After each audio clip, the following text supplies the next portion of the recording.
속보 KF-21 국산 엔진의 무서운 추력, 특허 발표 램제트 신기술 3중 연소. 가장 어려운 문제는 하나와 두산이 해결했다. 국산 엔진 KF-21 최초 공개. 15000LBF 파운드포스 급 국산 터보팬 엔진을 개발하겠습니다. 2023년 2월 부산에서 열린 드론쇼 코리아 컨퍼런스 현장. 조용진 전 방위사업청 국방기술보호국 기술정책과장의 이 말에 장내가 술렁였다. 엔진 중에서도 가장 개발하기 어렵다는 항공기 엔진 국산화 계획을 공식화했기 때문이다. LBF는 엔진 출력 단위로 15000LBF급 엔진은 전투기에 탑재되는 수준의 엔진이다. 4.5세대 전투기인 한국형 전투기 KF-21에 장착된 14770LBF급 엔진보다 성능이 더 뛰어난 제품을 만들겠다는 것이다. 현재 전투기에 장착할 수 있는 엔진을 보유하고 있는 나라는 미국과 영국, 프랑스, 러시아, 중국 등 5개국에 불과하다. 자체 전투기를 보유한 일본과 인도 등도 자체 엔진 개발에 실패했다. 일각에서 엔진 국산화 성공이 쉽지 않다. 수많은 나라들이 포기한 사업이다. 차라리 엔진을 사서 쓰는 것이 더 경제적이라는 등의 우려가 나오는 이유다. 최어진원 반드시 도전해야 하는 항공 엔진 독립, 방사청과 공군, 국방과학연구소 등은 어렵지만 반드시 도전해야만 하는 것이 첨단 항공 엔진 개발이라고 말한다. 특히 공중전력의 우위 확보와 엔진의 파생력 측면에서 국산 항공기 엔진 개발이 꼭 필요하다는 게 업계의 설명이다. 현재 한국군이 보유한 모든 유무인기에 들어가는 엔진은 외국산이다. 한국이 개발한 초음속 고등훈련기 T-50과 경전투기 FA-50은 미국 제너럴 일렉트릭사의 F404 엔진을 쓴다. T-50 이전에 개발된 KT-1은 미국 프레샌드 위트니의 PT6A-6이 터보프롭 엔진을 썼다. KF-21도 지휘 F414에서 400 엔진을 쓴다. KF-21 엔진은 한화에어로스페이스가 GE로부터 면허 생산을 하고 있지만 엄연히 한국이 개발한 엔진은 아니다.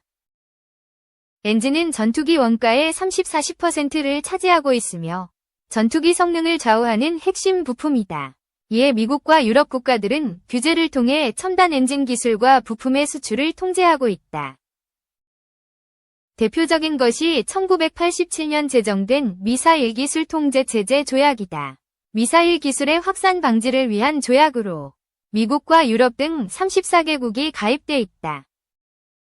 탑재체 500kg 이상을 300km 이상 운반할 수 있는 무인 항공 시스템과 여기에 사용할 수 있는 터보팬 엔진 기술 등을 수출할 수 없다는 내용이다. 미국은 군용 물자 목록 규제를 통해 15000LBF 이상 터보팬 엔진 수출과 무인 항공기에 적용되는 가스터빈 엔진 등의 기술 수출을 규제하고 있다. 또한 미국은 상용 통제 목록에 군사용 무인기 엔진과 각종 장비, 부품을 통제 목록으로 지정해 놓았다. 특히 주요 국가들은 현재 5세대 전투기보다 엔진 효율과 인공지능 기능 등이 강화된 6세대 전투기를 개발하고 있다.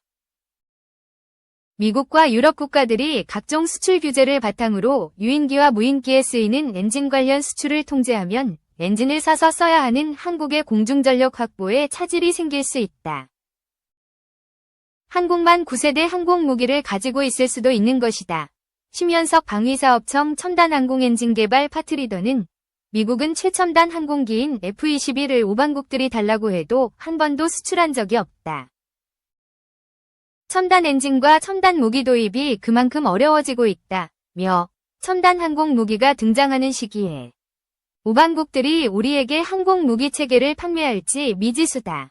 한국의 공중전력 확보를 위해서 우리 엔진을 꼭 가져야 한다고 말했다. 최어진원 잘 키운 엔진 하나 열 엔진 낳는다. 항공기 엔진을 자체 개발하려는 또 다른 이유는 엔진의 파생력 때문이다. 1970년대 GE가 개발한 F101-G-102 엔진은 미국의 전략폭격기 B-1B 랜서에 쓰이며 주목을 받았다. F101 엔진은 추후 F-15 전투기에 사용되는 F110 엔진으로 파생됐고 나아가 F118 엔진으로 발전했다. 군용 엔진은 민간 항공기용 엔진으로도 발전할 수 있다. F101에서 파생된 민항기용 엔진이 CFM56 엔진이다. GE와 프랑스 사프랑의 합작사인 CFM 인터내셔널이 개발한 터보팬 제트 엔진으로 B737, A320 항공기와 군용 수송기 등에 사용된다. CFM56 엔진은 추후 연비가 향상된 리프 엔진으로 파생된다. 리프 엔진은 B737에서 8과 A320neo 등 최신형 항공기에 쓰이며 중국이 개발한 민항기 C919에도 사용된다. 잘 만든 엔진 하나로 다양한 엔진을 만들어낸 것이다. 김재환 한국항공우주연구원 항공추진연구부장은 엔진 하나를 잘 만들어 놓으면 군수용과 민수용 등으로 다양하게 활용할 수 있게 된다. 엔진에는 많은 부품이 들어가기 때문에 기술 발전은 물론이고 엔진 관련 공급망과 엔진 산업 생태계가 조성되는 효과도 있다고 말했다. 채워진 원갈 길 먼 항공 엔진 독립의 꿈점 1만 5000LBF급 국산 항공 엔진 개발 사업에는 약 5조 원의 예산이 투입될 예정이다. 방사청은 지난해 1만 5000LBF급 국산 항공 엔진 개발을 천명한 뒤 내부의 엔진 개발 전담 조직을 신설했다. 군의 전투기 획득 계획에 맞춰 엔진 개발 기본 계획을 수립해 2030년 중후반까지 국산 전투기에 장착할 엔진을 만든다는 계획이다. KF-21에 달린 F414 엔진을 기반으로 연구가 진행 중이며 연료 소모율이 15% 향상된 엔진을 만들겠다는 목표다. 엔진에 들어가는 각종 소재와 공정의 국산화도 동시에 진행할 예정이다. 엔진 개발 성공을 위해서는 기술력과 인재 확보가 무엇보다 중요하다. 2018년 항공우주 핵심 기술 로드맵에 따르면 한국의 항공 엔진 기술력은 미국의 62.5% 수준이다. 특히 방산업계에서는 엔진 소재 개발이 중요하다고 말한다. 심파트리더는 기술과 설계는 어느 정도 역량이 있지만 엔진 소재 개발이 문제다. 엔진을 뜯어봐도 소재는 어떻게 만든 것인지 알기 어렵다며 안정성과 성능을 인정받기 위한 장비와 실험 체계를 갖추는 것도 중요한 과제라고 말했다. 현재 항공 엔진 연구개발 종사자는 800여 명으로 미국의 10분의 1에 불과하다. 업계에서는 엔진 산업의 지속적인 발전을 위해서는 약 500명의 전문 연구 인력이 더 필요하다고 보고 있다. 채워진 원, 항공 엔진 개발 역량은 갖추고 있다. 한국의 항공 엔진 개발 경험이 아예 없는 것은 아니다. 2013년부터 시작한 무인 편대기용 엔진 5500LBF급 터보팬 엔진은 곧 개발 완료를 앞두고 있다. 2017년부터는 저피탐 정찰용 무인항공기에 장착할 1만 LBF급 엔진, 터보팬 엔진을 개발 중이다. 이 밖에도 군단급 정찰용 무인기에 적용할 200마력급 엔진, 왕복 엔진, 과 중고도 정찰용 무인기에 들어갈 1400마력급 엔진, 터보프롭 엔진도 만들고 있다. 한화에어로스페이스와 두산에너빌리티 등 엔진 기술을 갖춘 기업들도 1만 5000LBF급 국산 항공 엔진 개발에 참여할 예정이다. 한화에어로스페이스는 유도미사일 엔진, 항공기 보조동력 장치, F414 엔진 등 1만 개 이상의 엔진을 만든 경험이 있다.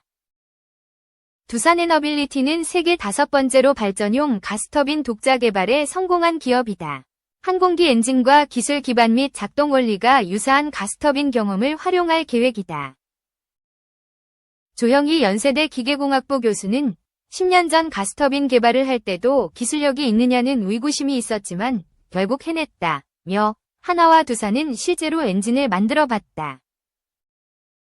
생산 경험이 있고 기술력을 축적해 놓은 건 엄청난 자산이다. 엔진 개발 역량은 충분하다고 말했다. 이어 엔진 소재나 엔진 성능 인증 등 외국 지원이 필요한 부분이 있다. 그러나 이 또한 꾸준한 지원이 있으면 얼마든지 극복해낼 수 있다며 K9, FA50 등 K방산의 성공도 20년 이상 고생한 결과다. 항공 엔진도 충분히 개발할 수 있다고 말했다. 키이우 등 우크라 곳곳 미사일 공습, 우크라는 러 헬기 격추. 러시아가 우크라이나 수도 키이우와 다른 지역들의 미사일과 무인기를 사용한 공습을 벌였다. 31일 현지 시간 로이터 통신 등 외신에 따르면 러시아군은 이날 오전 3시, 한국 시간 오전 10시쯤 키이우와 우크라이나 북동부 지역 등을 공습했다. 키이우에는 이날 최소 2차례 이상의 폭발음이 들렸던 것으로 전해졌다. 우크라이나 정부는 키이우 다르니츠키 지역에 미사일 잔해가 떨어졌지만 사상자나 피해 보고는 없었다고 밝혔다. 수미 북동부 지역 당국은 쇼스트카 인근이 공격을 받았다고 보고했다. 미콜라 노하쇼스트카 시장은 주거용 건물 12채와 교육시설 2곳이 파손됐으며 일부 서해 기반 시설도 파괴됐다고 밝혔다. 또 우크라이나의 다른 여러 지역들도 미사일과 무인기 공격을 받았다고 우크라이나 공군은 덧붙였다. 우크라이나군은 이날 크림반도 서쪽 해상에서 수중 드론으로 러시아군 MIA 헬기를 격추했다고 발표했다. 우크라이나 국방부 산하정보총국은 이번 공격이 수중 드론을 통해 공중 목표물을 격추한 첫 사례라고 주장하며 당시 모습이 담긴 영상도 함께 공개했다. 해당 영상에는 바다 위를 비행하는 헬기가 발사체 여러 발을 맞고 추락하는 장면이 포착됐다. 러시아는 이와 관련해 별다른 입장을 내지 않았다.